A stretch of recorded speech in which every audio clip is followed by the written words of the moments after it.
Bom, gente, eu para essas aulas eu me propus a não perceber, a não ver o vinho e né, não saber o que é. Claro que fui eu que comprei, então algumas características dele, algumas características não, mas eu imagino, eu sei que nessa determinada compra veio aí vinho, vou chutar alguns países do Brasil, da China e do Japão. Eu sei que vieram garrafas bojudas, garrafas tipo Borgonha, né, garrafas tipo Bordeaux. Mas eu tento não ver, eu acho que essa aqui é uma garrafa Borgonha, é difícil de tu abrir sem perceber assim que o pescoço dela vai se alargando. Mas o que eu tô fazendo é usar o quarto do lado, deixar os vinhos lá, misturar eles e pegar uma garrafa e abrir no escuro e servir uma taça para fazer isso. E aqui, ah, deixa eu mostrar ele para vocês. Eu vou pôr ele. E eu tô no sofá da minha casa, inclusive. Eu acho que é importante. Eu sei por que que eu vou fazer, porque hoje tá frio. E eu acho que a gente precisa também começar a pensar que a gente degustação precisa fazer só assim, nossa, quando tá em aula, quando vai para um evento. Não, degustação a gente tá fazendo a todo tempo. Eu tava aqui tentando mostrar a cor para vocês contra um fundo branco. Vocês provavelmente tenham percebido que é um vinho com uma característica de um pouco mais evoluído. Agora o celular faz um pouco de sombra. À medida que ele tem mais diferença entre centro e borda, depois eu posso pôr uma foto, e a cor menos viva, né? Ou o que, que eu posso supor dele? Que é um vinho que tem mais tempo, ou de uma variedade que que tem menos cor. Pinot é um caso clássico desse aspecto, que não é tão intenso e é bastante esmaecida a cor, vamos dizer assim, desde sempre, né? O que não é um defeito. Por isso que a gente tem que cuidar que às vezes a gente olha, julga errado a cor, né? Depende muito da situação que o vinho vem, da variedade que é, do tempo que tem. Mas aqui, além de realmente me parecer muito a cor de Pinot, parece que é um vinho com um pouquinho mais de tempo. E me parece alguma coisa italiana, mas eu acho que não tem italiano nessa caixa. Me lembrou bastante alguma coisa de Itália. Podia ser Sangiovese, que tem menos cor também, eventualmente. Por quê? Porque menos. Tem bastante fruta também, mas menos caráter frutadão, fruta sobremadura, então me dá uma ideia de ser um vinho de lugar um pouco mais frio.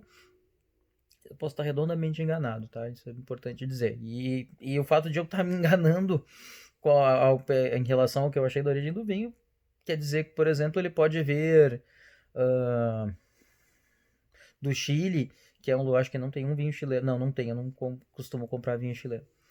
Ele pode vir do Chile e vir de uma região mais fria, ou vir de uma região mais quente, de uma localidade um pouco mais fria, mas aqui para mim, particularmente, me parece um pouco de região mais fria, não tem tanta sobrematuração,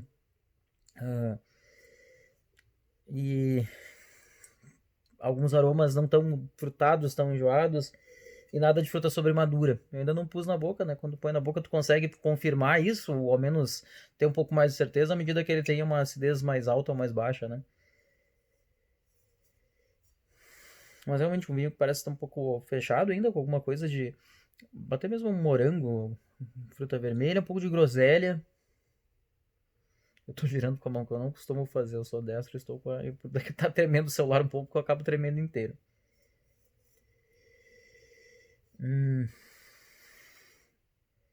não parece ter madeira. Se tem madeira de mais uso e pouquinho tempo, não tem nada assim de um aroma de madeira extremamente perceptível. E o vinho provavelmente vai abrir um pouquinho.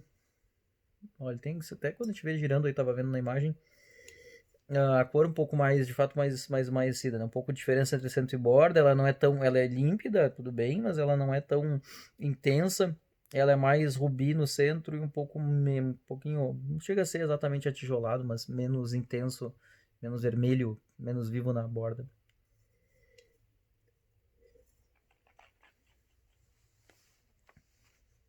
Hum, boa acidez, boa acidez. Tem um pinot nessa caixa, mas o pinot é argentino. Foi nessa? Acho que sim, porque eu andei comprando coisas muito próximas ali. Eu acho que sim, eu acho que é. Eu acho que eu tenho o Pinot argentino. Talvez seja. Talvez possa ser a questão. Mas para argentino, realmente, assim, ele tem cara de Pinot, mas não tem cara de argentino. Porque tem uma boa acidez. Podia ser um Patagônia, é verdade. Que é uma região mais fria, né? Mas aqui tem uma boa acidez, tem a fruta menos enjoativa, menos evidente. Hum, hum, esse vinho na boca não é um vinho extremamente difícil, já tá bem gostoso de tomar, mais arredondado. Mas com uma acidez gostosa que dá uma vivacidade. Me chamou atenção, na verdade. E que mais que eu. Mas realmente eu estranharia ele como um Pinot. Que o Pinot que eu comprei, eu tenho a impressão que é de Mendoza. Eu só comprei porque tava barato. Eu me interessei e disse, vou comprar. Teve um francês também, mas o francês eu acho que é da outra compra. Eu não sei, realmente eu não lembro.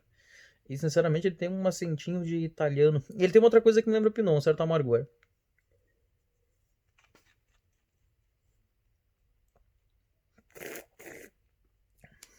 Hum, gostoso vinho.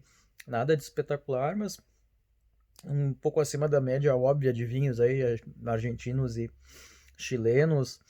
Boa acidez, um vinho que me parece que tem aí uns 3 4 anos pela cor e pela forma como ele já tá aí. Tem um pouco de buquê, não tem a fruta tão em evidência. Me parece que madeira aqui, madeira de mais uso se tiver, porque eu tô com dificuldade em enxergar madeira, ou de perceber, né, de sentir.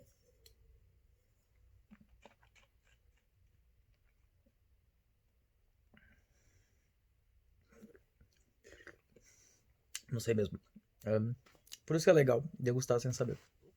É um exercício que a gente tem que fazer continuamente. Eu tô bem curioso por esse. Hum, poderia ser alguma coisa mais barata da França. Pinot francês é caro, né? A Borgonha é sempre caro. Hum, pra mim lembrou que tem um tanto de Sangiovese. O Sangiovese costuma ser um pouco mais intenso. Tem várias características de Pinot. Hum, não sei, sinceramente. Tô bem curioso por ele. Mas pra mim tá aí entre. Não sei se de repente vai ser aquele Pinot argentino.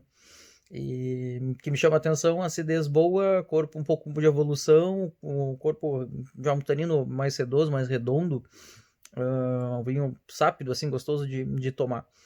E, enfim, vou catar a garrafa para descobrir. Tem que fazer outro vídeo porque a garrafa tá lá no outro lado, né? Que era para eu não enxergar. Mas achei um pouco enigmático ele. E eu não recordo bem o que eu comprei, então essa parte boa, né? Porque eu vejo algumas coisas que me interessam, não tenho tanto tempo para ficar comprando vinho, procurando, então compro. E aí, se eu não ficar olhando eles quando eu abro, eu acabo não sabendo. Isso tem sido legal para mim. Esse exercício é muito legal, assim. Eu juro que eu quase falei na uva Syrah. Não como exemplo de vinho, como exemplo que isso aí com certeza não tem as características de Syrah, né? Intensidade de cor, potência em boca, pimenta. Syrah tormentoso. Inclusive é uma dica de não compra, assim, porque ele é gostoso, mas não é muito característico de Syrah. Que safra é? Que parece estar super evoluído. Syrah é uma variedade que costuma durar bastante.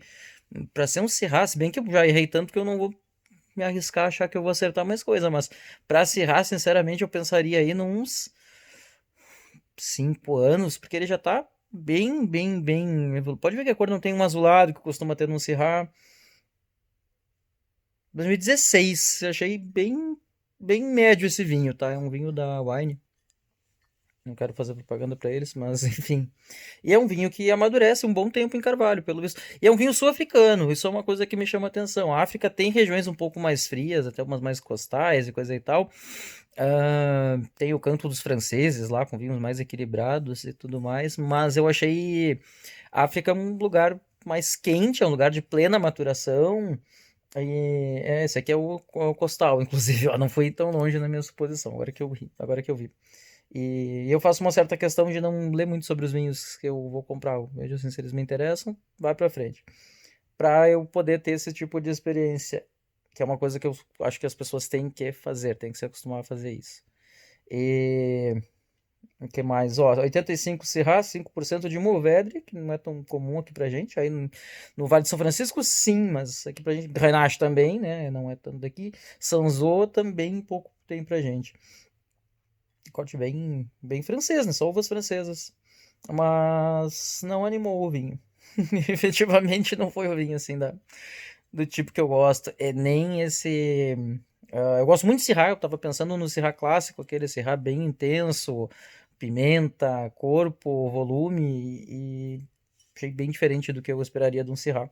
Tão diferente do que poderia ser um Syrah, sim, inclusive, assim, não só do que eu acho de Syrah, do que eu gosto de Syrah, mas achei que ele tá essa ideia de acidez bem alta, que não é típica do Syrah, pouca cor, pouca estrutura, e realmente não, a falta da pimenta que tem no Syrah me chamou a atenção como, ok, não é o meu tipo de vinho. E ele tinha uma característica boa, eu lembro que ele tinha uma boa passagem por madeira, me fez imaginar que ele era mais encorpado. Mas tá aí a resenha do tormentoso Syrah, do Pinot, né? Não, Syrah.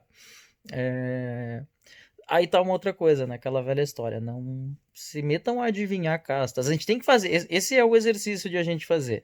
Mas não é o exercício do. Olha, eu sou um bom sommelier, eu vou acertar a casta. Não, a gente tem que ir decifrando ele, né? E a gente, algumas coisas até foi um pouco dentro do que poderia ser, à medida que ele é um vinho mais de costa, mais né, de clima um pouco mais fresco. Mas o resto foi bastante longe, assim, do esperado. Aí se eu estou no jogo, como já aconteceu, procurem no YouTube. O João me chega com uma taça desse vinho e eu vim, sei lá, eu da Toscana. É um vinho da Toscana. Acabei de voltar de lá, não é, né? Então, fica aí. Esse vídeo foi muito bom, inclusive, para ilustrar, né? Olha, nem sempre isso funciona, né? A gente tem que fazer efetivamente esse exercício, fazer as nossas deduções, mas às vezes a gente é surpreendido. Passou um detalhezinho despercebido, 13,5 de álcool. E aí é uma informação mais interessante ainda, porque para mim ele não aparenta tanto álcool, não sei por causa da acidez. E por outro lado, 13,5 me informa que é uma uva bastante madura. Não, até poderia ser, enfim, corrigida com açúcar aí, mas dificilmente é o caso deles lá na, na, na África do Sul. Ou seja, me surpreendeu de alguma forma. Provavelmente é questão de clima mesmo. A uva amadurece bem, mas mais lentamente, mantém mais acidez, mais amplitude térmica, mais frio noturno. Mas 13,5 de álcool eu não esperaria para um vinho desse, imaginaria uns 12. E com 13,5 imaginaria uma uva com tudo muito mais, né? Amadureceu mais, tem mais corpo, menos acidez, só acidez menos, né? Mas mais aromas e para mim tá, tipo, foi um vinho ok. Tô aqui com o vinho aberto, eu tava pensando umas coisas, eu tava vendo que o vinho tá, claro, a tendência é que ele vá abrindo e mesmo esquentando, a gente vai percebendo algumas outras notas, mas depois eu tava vendo, porque que talvez eu tava achando ele um pouco morto de aroma. Também, a gente tá a tal da história da temperatura ambiente, né? Hoje aqui são 8 graus de temperatura ambiente, a temperatura para dar um branco. E aí, claro que a gente vai sentir menos, né? Tô sentindo um pouco mais de madeira agora e de ah, mais aromas, efetivamente. Até mesmo aroma de uva bem madura. Mas não sinto tanto aquela pimenta que eu imaginaria de um Syrah.